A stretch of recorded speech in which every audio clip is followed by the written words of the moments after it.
आत्महत्या। इस बीच Monte Cristo भी इमैनुएल और मैक्सिमिलियन के साथ नगर लौट आया था। उनका लौटना प्रसन्नतापूर्ण था। इमैनुएल युद्ध के स्थान पर शांति स्थापित होते देखकर अपना हर्ष छिपा न सका और ऊंचे स्वर में अपने परोपकारी भावों की घोषणा करता रहा। मोरेल बग्घी के एक कोने में बैठा अपने बहनोई के उल्लास को शब्दों में बह जाने देता रहा और अपने आनंद को अपने भीतर ही रखे रहा, केवल अपनी दृष्टि में उसे झलकने देता हुआ। यद्यपि वह कम सच्चा न था। बारियर दूतरोण पर उनकी भेंट बर्तुच्चियों से हुई, जो वहां किसी प्रहरी की भांति स्थिर खड़ा प्रतीक्षा कर रहा था। मोंटे क्रिस्टो ने सिर बाहर निकालकर उससे कुछ शब्द कहे। फिर प्रबंधक वहां से चला गया। काउंट। प्लास रॉयल पहुंचने पर इमैनुएल ने कहा, कृपया मुझे मेरे द्वार पर उतार दीजिए, ताकि मेरी पत्नी को हम दोनों के लिए एक क्षण भी अनावश्यक चिंता न रहे। यदि अपनी विजय का घोष करना हास्यास्पद न होता, मुरेल ने कहा, तो मैं काउंट को हमारे घर आमंत्रित करता। पर उनके भी निश्चय ही कुछ व्याकुल मन होंगे, जिन्हें उन्हें शांत करना होगा। हम पहुंच गए। इमैनुएल, चलो अपने मित्र से विदा लें और उन्हें उनके मार्ग पर जाने दें। एक क्षण मोंटे क्रिस्टो ने कहा, मुझे इस प्रकार अपने दोनों साथियों से एक साथ वंचित मत करो। तुम भीतर जाओ, अपनी पत्नी से मिलो और मेरी ओर से उसे सम्मान कहना। और तुम, मोरेल, मेरे साथ शांजेलीजे चलो। अति उत्तम, मैक्सिमिलियन ने कहा। विशेषतः इसलिए कि नगर के आपके भाग में मुझे भी एक कार्य है। क्या हम तुम्हें भोजन पर अपेक्षित करें? इमैनुएल ने पूछा। नहीं, मोरेल ने उत्तर दिया। द्वार बंद हुआ और बग्घी आगे बढ़ गई। देखा, मैं तुम्हारे लिए शुभ सिद्ध हुआ, मोरेल ने कहा जब वह काउंट के साथ अकेला रह गया। क्या यह तुम्हारे ध्यान में आया? निश्चय ही, मोंटे क्रिस्टो ने कहा। इसीलिए मैं तुम्हें सदा अपने पास रखना चाहता हूं। यह चमत्कार है, मोरेल ने अपने ही विचारों के उत्तर में कहा। क्या? मोंटे क्रिस्टो ने पूछा। जो हुआ? हाँ, काउंट मुस्कुराया। सही शब्द है, चमत्कार। क्योंकि अल्बेर इतना साहसी है। बहुत, मोंटे क्रिस्टो ने कहा। मैंने उसे अपने सिर पर खंजर लटकते हुए सोते देखा है। और मैं जानता हूं कि वह 2 बार लड़ चुका है। और बहुत अच्छी तरह, मोरेल ने कहा। तो फिर आज प्रातः उसका आचरण कैसे समझा जाए? तुम्हारा ही प्रभाव, मोंटे क्रिस्टो ने फिर मुस्कुराते हुए कहा। अल्बेर का सौभाग्य कि वह सैनिक नहीं है, मोरेल बोला। क्यों? मैदान में बहाने, युवा कप्तान ने सिर हिलाते हुए कहा। अरे अरे, काउंट ने कोमल स्वर में कहा। साधारण लोगों के इन पूर्वग्रहों में मत बहो मोरेल। तुम्हें मानना ही होगा कि चूंकि अल्बेर साहसी है, वह कायर नहीं हो सकता। अतः अवश्य ही उसके आचरण के पीछे कोई कारण रहा होगा। और परिणामतः उसका व्यवहार कायरता से अधिक वीरता का था। निस्संदेह, मोरेल ने कहा। पर स्पेनी की भांति मैं कहूंगा, आज वह उतना साहसी नहीं था जितना कल था। तुम मेरे साथ भोजन करोगे ना, मोरेल? काउंट ने विषय बदलते हुए कहा। नहीं, मुझे 10 बजे आपको छोड़ना होगा। तो तुम्हारी नियुक्ति भोजन पर है? मोरेल मुस्कुराया और सिर हिलाया। पर तुम्हें कहीं तो भोजन करना होगा। और यदि मुझे भूख ही ना हो? आह, काउंट ने कहा। ऐसी 2 ही वस्तुएं हैं जो इस प्रकार भूख हर लेती हैं, दुख, और चूंकि प्रसन्न प्रतीत होते हो, वह नहीं, और प्रेम। और जो तुमने अपने स्नेह के विषय में कहा है, उससे मैं अनुमान कर सकता हूं। मैं इससे इनकार नहीं करूंगा, मोरेल ने हंसते हुए कहा। पर तुम मुझे बताओगे नहीं, मैक्सिमिलियन? काउंट ने जिज्ञासु स्वर में कहा। क्या मैंने आज प्रातः आपको नहीं दिखाया कि मेरा भी हृदय है? उत्तर में मोंटे क्रिस्टो ने उसका हाथ थाम लिया। तो वह आगे बोला, जब वह हृदय अब बोआद विंसेंट में तुम्हारे साथ नहीं है, तो कहीं और है, और मैं उसे वापस लेने जा रहा हूं। तो जाओ, काउंट ने धीरे कहा, जाओ मेरे प्रिय मित्र, पर मेरे लिए यह करो, यदि तुम्हें कोई बाधा मिले तो स्मरण रखना कि इस संसार में मेरे पास कुछ शक्ति है जिसे मैं अपने प्रियजनों के हित में प्रयोग करने में प्रसन्न हूं, और मैं तुमसे प्रेम करता हूं, मोरेल। धन्यवाद, युवक ने कहा। मैं इसे वैसे स्मरण रखूंगा जैसे स्वार्थी बालक आवश्यकता पड़ने पर अपने माता पिता को स्मरण रखते हैं। जब मुझे आपकी आवश्यकता होगी, और वह समय आ सकता है, मैं आपकी सहायता मांगूंगा। अच्छा, तुम्हारा वचन रहा। अब विदा, फिर मिलेंगे। वे शांजलिज स्थित भवन के द्वार पर पहुंच चुके थे। मोंटे क्रिस्टो उतरा, और मोरेल भी फुर्ती से उतर गया। सीढ़ियों पर बर्तुच्चियो प्रतीक्षा कर रहा था। मोरेल मारिनी एवेन्यू की ओर ओझल हो गया, और मोंटे क्रिस्टो शीघ्रता से बर्तुच्चियो के पास पहुंचा। तो उसने पूछा, वह अपने घर से निकल रही है, प्रबंधक ने कहा, और उसका पुत्र फ्लोरेंटिन, उसका सेवक, समझता है कि वह भी ऐसा ही करेगा। मेरे साथ आओ। मोंटे क्रिस्टो बर्तुच्चियो को अपने अध्ययन कक्ष में ले गया। वह पत्र लिखा जिसे हम पहले देख चुके हैं, और उसे प्रबंधक को दे दिया। जाओ, और शीघ्र जाओ, उसने कहा। फिर जोड़ा, और हैदी से कहो कि मैं लौट आया हूं। मैं यहीं हूं, युवती ने कहा, जो बग्घी की ध्वनि सुनते ही नीचे आ गई थी। काउंट को सुरक्षित देखकर उसका मुख आनंद से दमक उठा। बर्तुच्चियो चला गया। इस वापसी के प्रथम क्षणों में, जिसकी उसने इतनी अधीरता से प्रतीक्षा की थी, हैदी ने उस पुत्री का समस्त भाव अनुभव किया जो अपने प्रिय पिता से मिलती है, और उस प्रेयसी का उन्माद भी जो अपने आराध्य प्रिय का स्वागत करती है। और मोंटे क्रिस्टो का आनंद, यद्यपि कम प्रकट था, उतना ही महान था। जिन हृदयों ने दीर्घकाल तक कष्ट सहा हो, उनके लिए सुख सूर्य से तपे हुए धरातल पर ओस के समान होता है। हृदय और धरती दोनों उस हितकर वर्षा को सोख लेते हैं, और सतह पर कुछ प्रकट नहीं होता।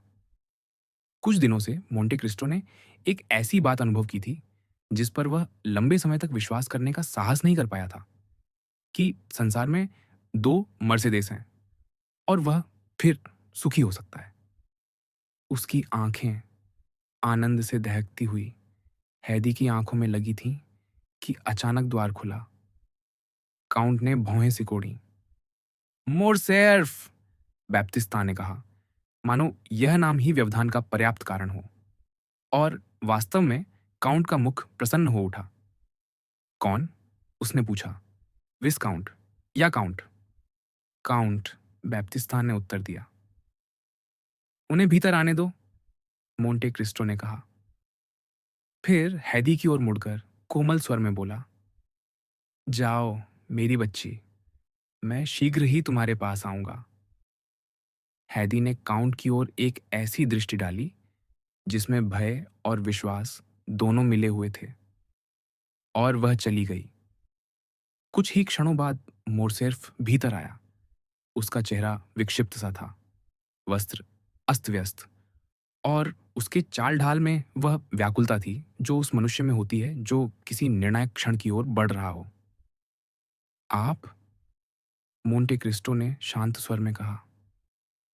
हाँ, मैं, मोरसेर्फ ने उत्तर दिया। मैं आपसे बात करने आया हूं। मैं सुन रहा हूं। आपने मेरा अपमान किया है। नहीं, काउंट ने कहा, मैंने सत्य प्रकट किया है। सत्य? मोरसेर्फ ने तीव्र स्वर में दोहराया। क्या यह सत्य था कि मैं देशद्रोही था, कि मैंने अपने उपकारी को धोखा दिया? हाँ, मोंटे क्रिस्टो ने दृढ़ता से कहा। मोरसेर्फ एक क्षण के लिए पीछे हट गया, मानो यह शब्द किसी प्रहार के समान उसके वक्ष पर लगे हों। और आप? उसने कांपते स्वर में कहा। आप कौन हैं जो मुझे दंड देने का अधिकार रखते हैं? वह व्यक्ति काउंट ने उत्तर दिया, जिसे आपने नष्ट किया था। वह व्यक्ति जिसे आपने कारागार में सड़ने के लिए छोड़ दिया था। वह व्यक्ति जिसका जीवन आपने चुरा लिया था। मोरसेर्फ ने अपने दोनों हाथ सिर पर रख लिए। एडमो दांते, वह चिल्लाया। हाँ, मोंटे क्रिस्टो ने कहा, एडमो दांते। कुछ क्षण तक दोनों पुरुष एक दूसरे को देखते रहे। एक का चेहरा पीला और भयभीत, दूसरे का कठोर और शांत। आपने प्रतिशोध ले लिया, मोरसेर्फ ने कहा। मेरा नाम नष्ट हो गया। मेरा पुत्र, आपका पुत्र, मोंटे क्रिस्टो ने बीच में कहा, एक सम्माननीय युवक है। उसने आज आपके अपराध का भार अपने ऊपर नहीं लिया। उसने सब जान लिया। हाँ, मोरसेर्फ की दृष्टि शून्य में स्थिर हो गई। तो अब मेरे लिए कुछ शेष नहीं, उसने कहा। न नाम, न सम्मान, न परिवार। आपने यह सब स्वयं नष्ट किया, काउंट ने उत्तर दिया। मोरसेर्फ ने एक क्षण के लिए काउंट की ओर देखा। उस दृष्टि में घृणा, भय और निराशा सब थे। फिर वह मुड़ा और बिना एक शब्द कहे चला गया। मोंटे क्रिस्टो कुछ देर तक स्थिर खड़ा रहा। यह समाप्त हुआ, उसने धीरे से कहा। पर उसी क्षण दूर कहीं गोली की ध्वनि सुनाई दी, तीव्र, गूंजती हुई। काउंट सिहर उठा। आत्महत्या, उसने बुदबुदाया। प्रोविडेंस का न्याय। और वह खिड़की की ओर बढ़ा, परंतु तब तक सब शांत हो चुका था। श्रीमान, मोंटे क्रिस्टो के काउंट ने शीत स्वर में उत्तर दिया, मेरा अनुमान है कि आप मुझसे इन तुच्छ पारिवारिक बातों की सूचना देने नहीं आए। जाइए और अल्बेर से कहिए, वह आपको उत्तर देना जानता होगा। ओह नहीं, जनरल ने कहा, एक ऐसी मुस्कान के साथ जो प्रकट होते ही लुप्त हो गई। नहीं, आप ठीक कहते हैं। मैं उसके लिए नहीं आया। मैं आपको यह बताने आया हूं कि मैं भी आपको अपना शत्रु मानता हूं। मैं आपको यह बताने आया हूं कि मैं आपसे स्वाभाविक घृणा करता हूं, कि मुझे प्रतीत होता है मानो मैं आपको सदा से जानता हूं और सदा से घृणा करता आया हूं। और अंततः, चूंकि आजकल के युवक युद्ध नहीं करते, तो हमें ही करना होगा। क्या आप सहमत हैं? पूर्णतः। जब मैंने कहा था कि मैं जो हुआ उसकी प्रतीक्षा कर रहा था, तो मेरा संकेत आपके आगमन के सम्मान की ओर था। तो और भी अच्छा, आपकी तैयारियां हो चुकी हैं, सदैव रहती हैं। आप जानते हैं कि हम तब तक लड़ेंगे जब तक हम में से एक मर न जाए, जनरल ने दांत भींचकर कहा। जब तक हम में से एक मर न जाए, मोंटे क्रिस्टो ने मृदु सिर हिलाते हुए दोहराया। तो चलिए, हमें किसी साक्षी की आवश्यकता नहीं। निश्चय ही नहीं, मोंटे क्रिस्टो ने कहा। हम एक दूसरे को भली भांति जानते हैं। इसके विपरीत, जनरल ने कहा, हम एक दूसरे को बिल्कुल नहीं जानते। अच्छा, मोंटे क्रिस्टो ने उसी उकसाने वाली शांति से उत्तर दिया। क्या आप वही सैनिक फरनाव नहीं जो वाटरलू के युद्ध पूर्व संध्या पर भाग गया था? क्या आप वही लेफ्टिनेंट फरनाव नहीं जो स्पेन में फ्रांसीसी सेना के लिए मार्गदर्शक और जासूस बना? क्या आप वही कर्नल फरनाव नहीं जिसने अपने उपकारी अली को धोखा दिया, बेचा और मरवा डाला? और क्या ये सब फरनाव अंततः मिलकर यही नहीं बने? लेफ्टिनेंट जनरल, काउंट मोर्सेर्फ, फ्रांस के पियर? आह! जनरल चीखा। ये शब्द उसके ऊपर दहकते लोहे की भांति गिरे। दुष्ट! क्या तुम मुझे मेरी लज्जा का उपालंब उस क्षण दे रहे हो जब तुम मुझे मारने वाले हो सकते हो? नहीं, मैंने ये नहीं कहा कि मैं तुम्हारे लिए अज्ञात हूं। मैं भली-भांति जानता हूं, दानव, कि तुमने अतीत के अंधकार को भेद दिया है और मेरे जीवन का प्रत्येक पृष्ठ पढ़ लिया है। यद्यपि किस दीप के प्रकाश में, मैं नहीं जानता। पर संभव है कि मेरी इस अपमान में भी मुझ में तुमसे अधिक सम्मान शेष हो, तुम्हारे समस्त अभिमानी बाह्य के बावजूद। नहीं, मैं मानता हूं कि मैं तुम्हारे लिए परिचित हूँ, पर मैं तुम्हें नहीं जानता। तुम स्वर्ण और रत्नों में डूबे साहसी-साहसी, पेरिस में तुम स्वयं को मोंटे क्रिस्टो कहते हो, इटली में सिनबाद नाविक, माल्टा में कौन जाने क्या, मैं भूल गया हूँ। मैं तुमसे तुम्हारा वास्तविक नाम माँगता हूँ। इन 100 झूठे नामों के बीच तुम्हारा सच्चा नाम जानना चाहता हूँ, ताकि युद्ध भूमि में जब मैं अपनी तलवार तुम्हारे हृदय में उतारूँ, तो उसे पुकार सकूँ। मोंटे क्रिस्टो भयंकर पीला पड़ गया। उसकी ज्वलंत आँखों में क्रोध की अग्नि दहक उठी। वह शयन कक्ष से सटे अध्ययन कक्ष में झपटा और एक क्षण से भी कम समय में अपनी क्राइवट, कोट और वेस्टकोट फाड़कर उतार दिए। फिर उसने एक छोटा नाविक जैकेट और नाविक टोपी पहन ली, जो उसके लंबे काले केशों को आंशिक रूप से ढक रही थी। इस वेश में वह लौटा, भयावह, अडिग, बाहें बांधे जनरल के सामने चलता हुआ। दूसरा उसके इस लोभ को समझ न पाया था, पर उसकी प्रतीक्षा कर रहा था और अपने दांत कटकटाते, पैरों को कांपते अनुभव करते हुए एक कदम पीछे हट गया। और तब तक रुका नहीं, जब तक एक मेज से टिक न गया, जिसने उसके भींचे हाथों को सहारा दिया। पर ना, मोंटे क्रिस्टो गर्जा, मेरे 100 नामों में से केवल एक ही बताना पर्याप्त होगा तुम्हें धराशायी करने के लिए। पर तुम वह नाम अनुमान कर सकते हो, या कहें स्मरण कर सकते हो, क्योंकि अपनी समस्त यातनाओं और विपत्तियों के बावजूद आज मैं तुम्हें वह चेहरा दिखा सकता हूँ, जिसे प्रतिशोध के आनंद ने पुनर्जीवित कर दिया है। वह चेहरा जिसे तुमने अपने विवाह के बाद से अपने स्वप्नों में अनेक बार देखा होगा। मेरे वाग्दत्ता मर्सिडीज से अपने विवाह के बाद। जनरल सिर पीछे झुका, हाथ फैले, नेत्र स्थिर, इस भयानक दृश्य को निःशब्द देखता रहा। फिर दीवार टटोलते हुए उस पर झुककर धीरे धीरे फिसलता हुआ द्वार तक पहुंचा और पीछे हटते हुए बाहर निकल गया, एक ही करुण, शोकाकुल, हृदय विदारक पुकार के साथ, एदमो दांते। फिर ऐसी आहों के साथ जिनमें मानवीयता का कोई स्वर न था, वह घर के अग्रद्वार तक घिसटता हुआ पहुंचा, आंगन पार किया, मानो मद्यप, और अपने सेवक की बाहों में गिर पड़ा, केवल इतना बुदबुदाते हुए, घर, घर। मार्ग में शीतल वायु और सेवकों की दृष्टियों से उत्पन्न लज्जा ने उसे कुछ संयत किया, पर यात्रा छोटी थी, और जितना वह अपने घर के निकट पहुंचता गया, उतना ही उसका संताप लौटता गया। घर से कुछ दूरी पर उसने गाड़ी रुकवाई और उतर गया। द्वार पूर्णतः खुला था। एक किराए की गाड़ी, जिसे इस भव्य भवन पर बुलाए जाने पर आश्चर्य हो रहा था, आंगन के मध्य खड़ी थी। काउंट ने उस गाड़ी की ओर चिंता से देखा, पर किसी से कुछ पूछने का साहस न कर सका और अपने कक्षों की ओर दौड़ा। 2 व्यक्ति सीढ़ियों से उतर रहे थे। वह उन्हें टालने को एक छोटे कक्ष में छिप गया। वह मर्सिडीज थी। अपने पुत्र के सहारे दोनों घर छोड़कर जा रहे थे। वे उस दुर्भाग्यपूर्ण पुरुष के इतने निकट से गुजरे कि जो दमास्क पर्दे के पीछे छिपा था, उसकी रेशमी पोशाक का किनारा उसे छू गया और उसने अपने चेहरे पर अपने पुत्र के इन शब्दों की ऊष्मा अनुभव की, साहस रखिए मां, आइए, आइए, अब यह हमारा घर नहीं रहा। शब्द विलीन हो गए, पदचाप दूर चली गई। जनरल ने पर्दे को पकड़कर स्वयं को संभाला।